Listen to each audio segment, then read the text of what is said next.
on today's Lion Research. 안녕하세요. 라이언 아카데미 더스틴 원장입니다. 안녕하세요. 라이언 아카데미 진쌤입니다. 저번에 기존의 라이언 아카데미에서 하치키스 스쿨 리서치를 한번 해봤고요. 그러면서 이제 하치키스의 어떻게 보면 유닉 트래디션 그리고 되게 다양한 아카데믹 오퍼튜니티스에 대해서 한번 저희가 알아봤는데요. 이제는 그러한 하치키스의 스쿨 리서치를 마치고 나면 이제 본격적으로 하치키스 에세이 쓰는 법에 관련돼서 한번 오늘은 한번 딥 다이브 한번 해보도록 하겠습니다. 무엇보다 먼저 아무래도 학교의 스쿨 트래디션 모토를 알고 난 다음에 에세이를 준비하면 되게 효과적이긴 하거든요. 그래서 오늘 같은 경우는 하치키스의 페런츠 스테이트먼트 그리고 이제 스튜던트 에세이에 관련돼서 본격적으로 두 개를 나눠서 한번 딥하게 어떻게 이러한 하치키스에 관련된 에세이를 갖다 작성해야 되는지에 대해서 한번 저희가 한번 딥 다이브 한번 해보도록 하겠습니다. 그럼 잘 한번 따라와 보세요. 저번에 저희가 하치키스 그 스쿨 리서치를 했잖아요. 네. 근데 스쿨 리서치를 하면서 모토도 알아보고 그 다음에 되게 다양한 오퍼튜니티스를 알아봤잖아요. 하치키스 스쿨을 딱 보면서 어떤 느낌이 드셨어요? 제가 고등학생이었으면 저도 가고 싶을 것 같은 그런 저는 로렌스빌 다음으로 저는 엄청 가고 싶은 학교. 왜요? 엑스터도 좋은데. 근데 저는 약간 캠퍼스 그리고 네. 약간 전 파미 엄청 그거 좀 네네. 약간 그렇게 실질적으로 약간 그런 농장에서 이제 약간 체험할 수 있는 그런 게 저는 너무 좋은 환경인 것 같아서. 오, 너무 어렸을 때부터 시골 쪽에 너무 이렇게 그쪽으로 돼 있었던 거 아니에요? 아니요, 제가 그런 경험이 아직 없어서 그렇구나. 제가 많이 돌아간다면 저는 맞아요. 한번 그런 식으로 하면 그런 체험을 하면 저는 좋은 경험이 될 것 같아요. 저희가 엑세터 엔도버 초트에 있어서 탑티어 1 보딩 스쿨을 좀 많이 알아보고 있잖아요. 근데 그 중에서 솔직히 말해서 하치키스의 그 아카데믹 오퍼튜니티스를 딱 보면서 약간 좀 다른 학교들하고 다른 거 느끼신 적 있으신가요? 네, 저 같은 경우는 하치키스의 이제 그 코र्스가 정말 다양해서 너무 좋은 정보를 제공하는 것 같고요.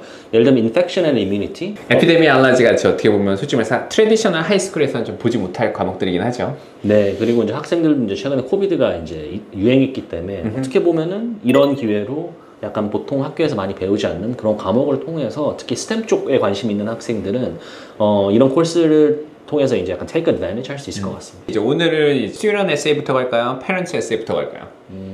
저는 Parents Essay 먼저 가겠습니다. 오케이. 근데 솔직히 말해서 하치키스에서 페런츠 스테이트먼트를 부모님이 가장 어려워하는 파트가 좀 있거든요. 왜냐면 이게 부모님 입장으로서 학생들을 갖다 보딩스쿨에 보내야 되는데 그 보딩스쿨을 보내는 입장에서 이런 질문들이 왜 만들어졌는지에 대해서 어떤 걸 우리 아이에 대해서 좀 더 좀 포장을 많이 하지 어떤 걸 우리 아이들이 좀 특별하다는 걸 좀 얘기해야 되지 부모님 입장에서 에세이하는 게 상당히 많이 힘들어 하시더라고요. 왔었을 때. 자, 그럼 오늘은 좀 어떻게 그 부모님 에세이를 저희 그때 가이드를 줄 때 했던 것처럼 좀 되게 아주 스페셜하게 준비해서 가실 겁니까? 네, 엄청 스페셜하게 가겠습니다. 오케이. 그럼 팁도 준비 많이 해오셨죠? 네. 그리고 기존에 저희 그 라이언 아카데미 부모님과 같이 미팅하면서 톤업했던 것도 다 준비해서 다 리스트 만들어 오셨죠? 네. 오케이. 그럼 본격적으로 페런츠 스테이트먼트에 대해서 한번 자세히 한번 알아보도록 하겠습니다. Please share your observations about your child's strength and opportunities for growth.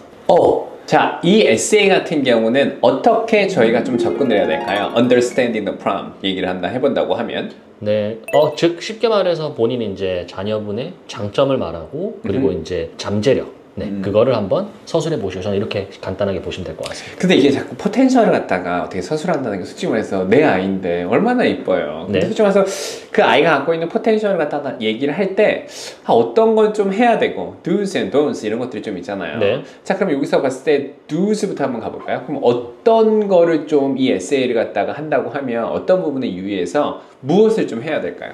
네, 가장 중요한 건 contextualize라고 생각합니다. 일단 contextualize란 말은 일단 예를 들면 뭐 장점이나 그리고 특히 potential 같은 경우에는 이제 가능성 이걸 보는 거잖아요.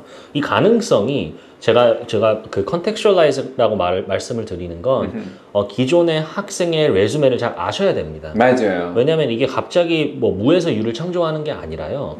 기존의 기존의 자녀분께서 한 활동들을 토대로 이제 가능성이나 장점을 얘기해 주셔야 됩니다. 그걸 제가 contextualize 말합니다. 맞아요. 그럼 결론적으로 가장 중요한 거는 기존의 부모님의 아이가 여태까지 보면은 약간 스포츠나 스포츠나 뮤직 앤 아트 이쪽 관련돼서도 학생들이 어떻게 보면 되게 많은 시간을 커밋하고 활동을 해왔던 리스트라던가 아니면 아카데믹별로는 잉글리시, 매스, 사이언스, 소셜 스터디 이외에 뭐 세컨 랭귀지부터 시작해서 학생의 관심 있는 분야에 대해서 아이에 대해서 이해하는 척도가 조금 깊게 제대로 알고 있으시 계신 부모님들께서는 이 에세이를 갖다가 순차적으로 준비해서 나가는 게 너무 쉬우신데요. 근데 아이와 디스커션이 좀 잘 안 되시는 부모님들도 있을 수 있어요. 부모님 학교에서 들어가서 예를 들면 국제학교에서 체드윅을 다니고 있는데 체드윅에 들어가서 학교에서 무슨 행동을 하는지를 뭐 겉으로는 알고 있지만 어떠한 성과, 선생님들과의 커뮤니케이션 해서 이 학생이 얻어내는 뭐 습득하고 있는 과정 이런 건 부모님이 디테일한 거 잘 모르실 수도 있거든요. 그리고 NLCS 같은 학교를 다니고 있다 예를 들어보면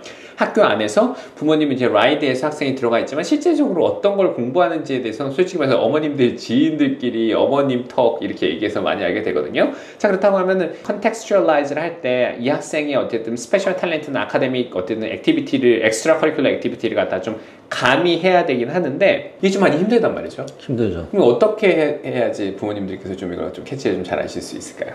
네, 이거 같은 경우는 이제 학생 같은 경우에는 이제 레주메가 있는데, 제 생각에는 그 레주메에서 보이지 않는, 즉, 어드미션 오피서들이 그 레주메를 읽고 생각할 수 없는 것들을 많이 생각을 하셔야 될 것 같아요. 제가 이 말씀을 왜 드리냐면요. 그게 딱 보일 것 같아요. 왜냐면은 저도 만약에 제가 처음 본 학생의 레주메를 보면은, 대충 이런 걸 했겠구나. 근데 만약 부모님 에세이에도, 나도 이 정도는 생각할 수 있을 것 같은데, 라는 그런 뉘앙스를 풍기면요. 저는 어떻게 보면 강점일 것 같아요. 그래서 맞아요. 학생들하고 얘기를 하고, 그걸 약간 딥다이브를 해야 될 것 같아요. 레주메에서. 레주메를 보고 정말 이 활동에서 무엇을 했는지. 그러니까 what's not apparent in the resume 그거를 이제 잘 캐치를 하셔서 그렇게 녹아내리면 전 좋은 결과가 나올 것 같아요. 맞아요. 이거 참 좋은 팁인 것 같긴 하네요. 왔을 때. 그럼 또 어떤 걸 해야 될까요? Diversify your child's strength.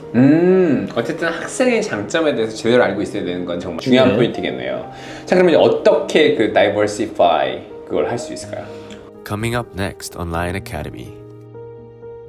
데이터 사이언스를 컴사보다 만만하게는 안 봤으면 좋겠어요. 이것도 이과의 한 분야이고 이거를 잘하는 사람이 있고 물론 잘하는 사람이 다를 수 있어요. 데사를 잘하는 사람과 컴사를 잘하는 사람은 확실히 달라요. 맞아요. 근데 데사가 objectively 쉬운 건 아니에요. 언더그레주의 문과적 성향의 학생들이 예를 들면은 데이터 사이언스를 전공하는 석사에 대해서 어떻게 생각하십니까? 네, 제가 최대한 많은 케이스를 커버해서 그냥 케바케보다는 좀 더 깊이 있는 답변을 드리자면 그 문과 전공에 정말 특출난 재능과 열정이 있어서 그냥 단순 스템 OPT가 필요하고 미국에서 신분이 필요한 경우는 추천이에요. 서브 능력으로 가져가기 나쁘지 않은 학문이라 생각하고요. 데이터 사이언스가.